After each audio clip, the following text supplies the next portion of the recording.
একটি ব্যস্ত শহরে নীলা তার নতুন কোটি টাকার বিনিয়োগের অফিস উদ্বোধন করার জন্য খুশি মনে একেবারে কাছাকাছি থাকা নতুন অফিসটিতে খালি পায়ে হেঁটে যাওয়ার সিদ্ধান্ত নিল।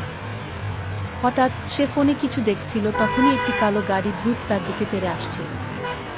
সে হঠাৎ এই কালো গাড়ি ধেয়ে আসায় নিজেকে রক্ষা করতে না পেরে প্রায় মৃত্যুর পথে ঢলে পড়েছিল। ঠিক তখনই এক বেকার ছেলে নিজের জীবনের চিন্তা না করে সে দ্রুত গাড়িটির সামনে ঝাঁপিয়ে এসে নীলাকে রক্ষা করল।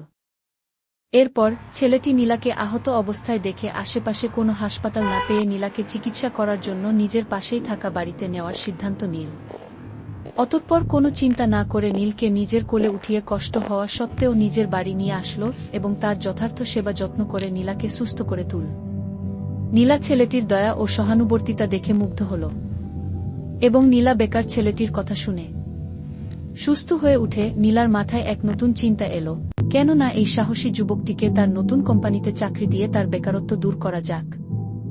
এটি ভেবে নীলা তার নতুন অফিসের একটি ভালো উপরস্থ পোস্টের জন্য ছেলেটিকে নিযুক্ত করার সিদ্ধান্ত নিল এবং মনে মনে এখনো একাকী থাকা নীলার অজান্তেই ছেলেটির প্রতি তার নতুন এক সম্পর্ক গড়ে উঠল। পরের পর্ব দেখতে চ্যানেলটিকে সাবস্ক্রাইব করে আমার সাথে